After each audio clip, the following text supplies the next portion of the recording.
नमस्कार दोस्तों, वेलकम। स्वागत है एक बार फिर आप सभी का आरएस जंक्शन पर। मैं हूं घनश्याम शर्मा। दिनांक 8 अप्रैल 2023 के आरएस परीक्षा के लिए विशेषकर राजस्थान के करंट अफेयर्स लेकर के मैं आ गया हूं। और आज भी हम कुछ महत्वपूर्ण बिंदुओं पर चर्चा करेंगे और इसी के साथ एक ऑफर भी मैं आज आप सभी को देने वाला हूं। तो उस ऑफर का जो डिटेल है वो आपको वीडियो के बीच में मिलने वाला है, तो आप सभी जो है उसका लाभ उठा सकते हैं। तो चलिए शुरुआत करते हैं हमारी कक्षा की। तो पहला प्रश्न आज का हमारा, आगे बढ़ने से पहले आप इस कक्षा की जो पीडीएफ है वो प्राप्त कर सकते हैं हमारे टेलीग्राम से। तो मैंने डिस्क्रिप्शन में लिंक दिया हुआ है, वहां से आप इसे डाउनलोड कर लें। और अगर आप एक रेगुलर देखने वाले स्टूडेंट हैं तो इस कक्षा को लाइक जरूर करें ताकि बाकी छात्रों को भी इसका पता चल सके। चलिए, तो राजस्थान के किस विश्वविद्यालय में हाल ही में अंतर्राष्ट्रीय युवा घूमर महोत्सव का आयोजन किया गया? चूंकि एक बड़ा इवेंट था तो ऐसे में प्रश्न यहाँ से आ सकता है आसानी से। तो राजस्थान यूनिवर्सिटी द्वारा प्रतिवर्ष जो है अंतर्राष्ट्रीय युवा घूमर महोत्सव का आयोजन किया जाता है। हमारा उत्तर हो जाएगा बी। और इस बार इस आयोजन को किया गया 5 और 6 अप्रैल को। तो 5 और 6 अप्रैल को इस कार्यक्रम का आयोजन हुआ, जिसमें लगभग 35 विश्वविद्यालय जो देश भर के हैं वहाँ के प्रतिभागी शामिल हुए। समारोह में खास बात यह रही कि नेपाल जो है वहाँ के कलाकारों ने भी इस बार भाग लिया है। तो ये था आज का हमारा पहला प्रश्न। आगे बढ़ते हैं। दूसरा प्रश्न पर्यावरण से जुड़ा हुआ है, राजस्थान से भी जुड़ा है। तो हाल ही में एक नवीनतम जो गणना की गई है उसके अंतर्गत राष्ट्रीय चंबल अभ्यारण्य जो है वहां गंगा नदी डॉल्फिन की संख्या बढ़कर कितनी हो गई है? तो आंसर होगा 96। पिछले साल ये 71 रही थी, तो पहली बार 8 वर्षों में सर्वाधिक वृद्धि यहां पर दर्ज की गई है। टोटल 25 डॉल्फिन की संख्या में इजाफा हुआ है। इस अभ्यारण्य की बात करें तो यहाँ पर जो अधिकतम डॉल्फिन की संख्या हो सकती है वो 125 है। मतलब इतनी डॉल्फिन्स को ये अपने आप में समाहित कर सकता है। चलिए, इस अभ्यारण्य के बारे में भी थोड़ी जानकारी हम प्राप्त कर लेते हैं। तो IUCN द्वारा जो लुप्त प्राय घोषित की गई है, लुप्त प्राय मतलब होता है इंग्लिश में एंडेंजर्ड, ठीक है। तो एंडेंजर्ड कैटेगरी में इसको घोषित किया गया है रेड बुक में। और इस दुर्लभ प्रजाति की 8 वर्षों में सबसे अधिक वृद्धि ये हो चुकी है। हमारा जो चंबल घड़ियाल अभ्यारण्य है, ठीक है, वो मध्य प्रदेश, उत्तर प्रदेश और राजस्थान में जो चंबल नदी है 435 किलोमीटर लंबे क्षेत्र में इस अभ्यारण्य को कवर करती है, ठीक है। और अगर इसका नक्शा हम देखें तो जैसा कि आप देख सकते हैं ये 3 राज्य राजस्थान, मध्य प्रदेश और उत्तर प्रदेश तीनों से गुजरती है। इसमें अगर हम राजस्थान की बात करें तो राजस्थान में जो कोटा बैराज है उसके बाद आगे जो चंबल नदी है उसके चारों तरफ का जो क्षेत्र है इसमें सम्मिलित है। तो कोटा से ये शुरू होता है, उसके बाद बूंदी, बूंदी में ये पाली नामक स्थान भी महत्वपूर्ण स्थान है। हालांकि ये बूंदी वाला पाली है, इसको आप पश्चिमी राजस्थान का पाली ना समझें। इसके बाद आगे बढ़ते हुए ये सवाई माधोपुर, करौली और धौलपुर तक विस्तृत है। धौलपुर के बाद ये आपके उत्तर प्रदेश और मध्य प्रदेश में चला जाता है। चूंकि चंबल नदी राजस्थान और मध्य प्रदेश की सीमा का निर्माण करती है तो ऐसे में ये दोनों ही क्षेत्रों में फैला हुआ है। 1978 में इसको पहली बार मध्य प्रदेश के द्वारा जो है अभ्यारण्य के रूप में घोषित किया गया और राजस्थान में फिर सितंबर 1983 में इसका नोटिफिकेशन जारी किया गया था। तो राजस्थान के संदर्भ में ये 1983 है, जबकि मध्य प्रदेश को द्वारा जो है 1978 में इसे घोषित कर दिया गया। ना केवल आपकी एंडेंजर्ड गंगा नदी डॉल्फिन बल्कि इसके साथ साथ 2 और जीव इसमें महत्वपूर्ण है। एक तो है क्रिटिकली एंडेंजर्ड घड़ियाल, ठीक है, और दूसरे हैं रेड क्राउन टर्टल। तो ये 3 जीव विशेषकर यहाँ पर संरक्षण प्राप्त है। राजस्थान में इसका जो कुल क्षेत्रफल है वो है 564 वर्ग किलोमीटर। तो यह है कुछ बेसिक इंफॉर्मेशन आपके राष्ट्रीय चंबल अभ्यारण्य या चंबल घड़ियाल अभ्यारण्य के बारे में। चलिए आगे बढ़ते हैं। देश के कौन से एक राज्य में जल्दी ही सोने की पहली खदान शुरू की जाने वाली? मतलब उस राज्य में अभी तक इसका खनन नहीं होता था, तो अब जो है मध्य प्रदेश में इमलिया नामक जो स्थान है वहां पर वहां की पहली सोने की खदान शुरू हो रही है। कटनी जिले में ये इमलिया स्थान है। 2017 में किए गए एक सर्वे में यहाँ पर इसका पता चला था और 3.5 लाख टन स्वर्ण अयस्क यहाँ पर मौजूद है। इसके अलावा बरही नामक एक और स्थान है जहाँ पर भी अभी हाल ही में स्वर्ण अयस्क होने की पुष्टि भी हुई है। तो मध्य प्रदेश में अब उम्मीद है कि जल्दी यहाँ पर सोने का खनन शुरू हो जाएगा। राजस्थान की अगर हम बात करें तो भुकिया नामक जो हमारी सोने की खाने हैं वहां से सोने का खनन राजस्थान में होता है। हालांकि अयस्क और भी मौजूद हैं। चलिए अगला प्रश्न देखते हैं। वैज्ञानिकों द्वारा किस राज्य में स्थित सतलुज घाटी इलाके के कन्नूर में 50 करोड़ साल पुरानी चट्टान की खोज की गई है। तो दोस्तों हिमाचल प्रदेश जो है वहां पर सतलज की घाटी है और वहीं पर यह चट्टान खोजी गई है। अब तक हम जो मानते थे वो ये था कि हिमालय जो क्षेत्र है वो पूरा का पूरा नवीन क्षेत्र है और यहाँ पर अधिकतर चट्टानें नवीन मोड़दार पर्वतों की चट्टानें हैं, मतलब हिमालय की उत्पत्ति के दौरान ही ये चट्टानें निर्मित हुई है। और हिमालय के अगर उत्पत्ति का समय कालखंड हम देखें तो यह है लगभग 6.5 करोड़ वर्ष।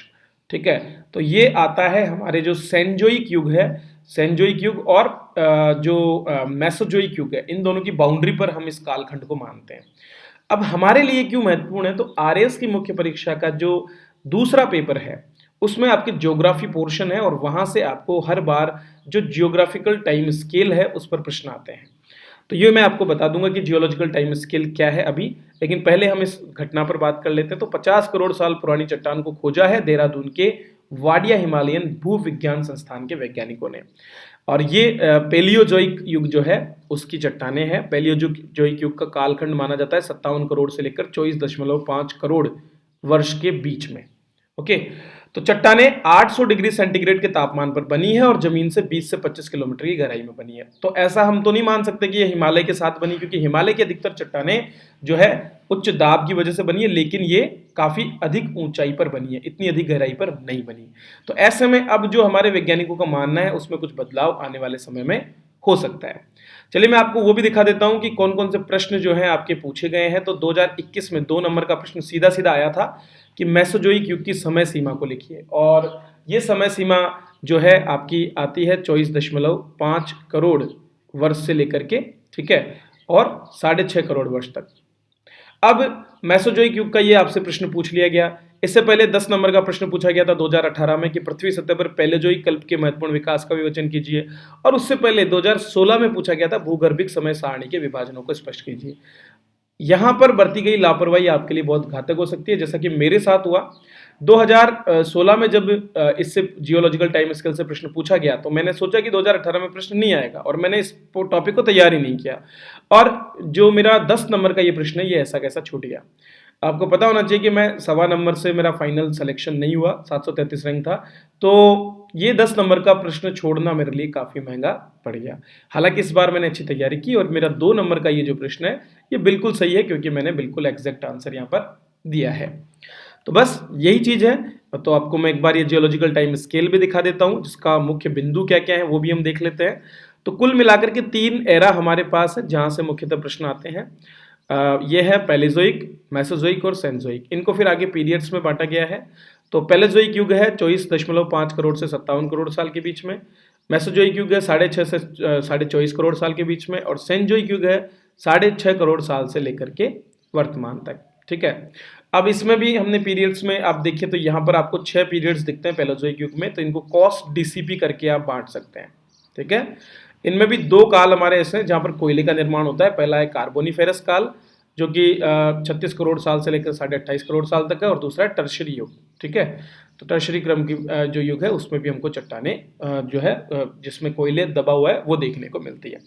इसके अलावा और भी इसमें वर्गीकरण है, तो आप इस पूरी टेबल को एक बार देख सकते हैं और इसको याद जरूर कर लें, क्योंकि यहाँ से आपको अगली मुख्य परीक्षा में भी डेफिनेटली प्रश्न मिलने वाला है। चलिए आगे बढ़ते हैं।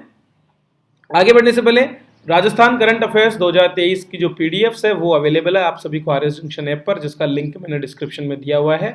तो अगर आप एक सीरियस कैंडिडेट हैं और रेगुलर प्रिपरेशन कर रहे हैं तो आप इनका लाभ उठा सकते हैं। मंथली पीडीएफ आपको मिलती है लगभग 20 से 24 पेजेस की, जिसमें आपको जो है लिमिटेड क्वेश्चन होते हैं लेकिन काफ़ी इंपॉर्टेंट प्रश्नों को इसमें समाहित किया जाता है, खास करके आपके प्री और मेंस दोनों के हिसाब से। और जो छात्र रेगुलर देख रहे हैं उनके लिए एक ऑफर 8 और 9 अप्रैल के लिए है।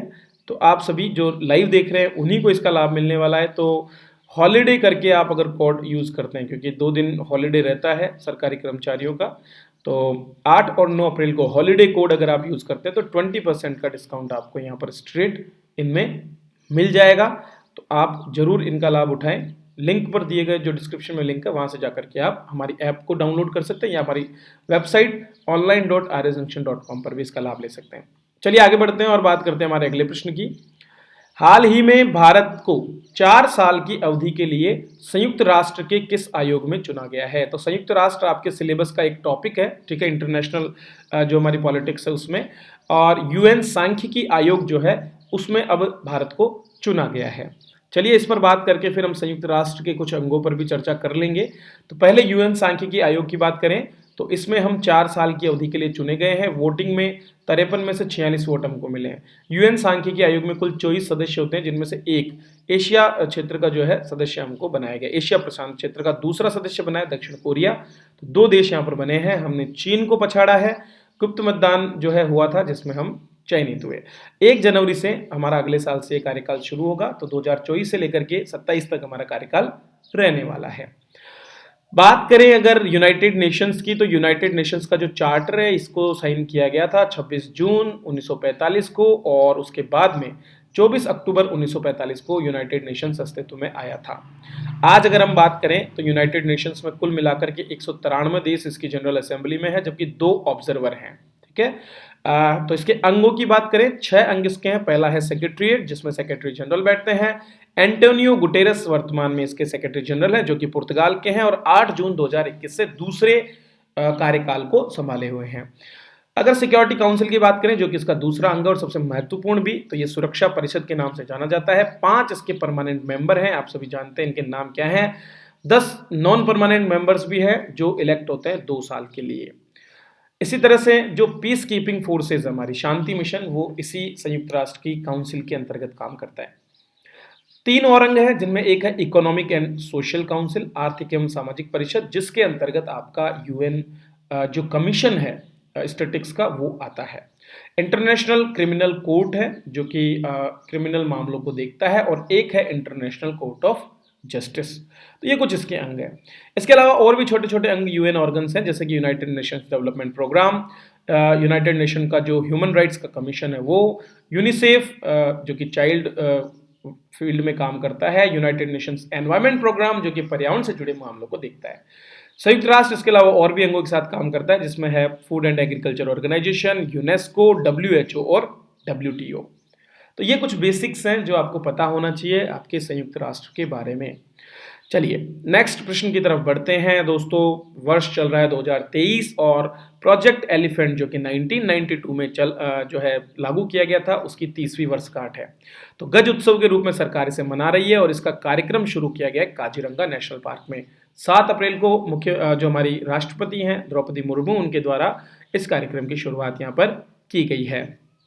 तो लगातार हाथियों के संरक्षण के लिए देश में काम किया गया है। प्रोजेक्ट एलिफेंट 1991-92 में शुरू किया गया, सेंट्रली स्पॉन्सर्ड स्कीम है। लगभग 30,000 से 40,000 हाथियों की अनुमानित आबादी के साथ भारत में 60% से ज़्यादा एशियन एलिफेंट रहते हैं। इसे वन्यजीव संरक्षण अधिनियम 1972 के अधीन अनुसूची 1 में संरक्षित राष्ट्रीय विरासत पशु भी माना गया है। आप सभी जानते हैं कि 1973 में हमारे प्रोजेक्ट टाइगर की भी शुरुआत की गई थी, जिसके 50 वर्ष अभी पूरे हुए हैं, और इसीलिए मैसूर कर्नाटक में इसकी 50वीं वर्षगांठ भी मनाई जा रही है। थोड़ा सा हाथियों की संख्या पर अगर हम नज़र डाल लें तो दोस्तों 2017 की जो अंतिम गणना है, तो हर 5 साल में जो गणना होती है 2012 के बाद 2017 में हुई, उसमें हाथियों की संख्या में कमी देखने को मिली है। 30,000 से अब हाथियों की संख्या घट करके 27,312 रह गई, जो कि बहुत चिंता का विषय है। देश भर में लगभग 29 से अधिक अभ्यारण्यों के साथ में इनके संरक्षण का कार्य किया जा रहा है। हालांकि चूंकि हाथी एक बड़े क्षेत्र में विस्तृत रहते हैं और लगातार भ्रमण करते रहते हैं, तो ऐसे में इनके आवास को जो नुकसान पहुंच रहे हैं, उनकी वजह से इनकी संख्या में भी कमी आ रही है। इसके अलावा मनुष्य और हाथियों के बीच में जो कन्फ्लिक्ट्स हैं वो भी काफ़ी बड़े हैं। अगर बात करें देश के सबसे 3 महत्वपूर्ण राज्यों की जिनमें हाथियों की संख्या सबसे ज़्यादा है, तो कर्नाटक, ठीक है, आसाम, ये 2 प्रमुख क्षेत्र हैं जहाँ पर सबसे ज़्यादा हाथी आपके पाए जाते हैं। इसके बाद जो है और भी राज्य हैं जैसे केरला, तमिलनाडु, उड़ीसा, इनमें भी आपके पॉपुलेशन हाथियों की पाई जाती है। चलिए आगे बढ़ते हैं।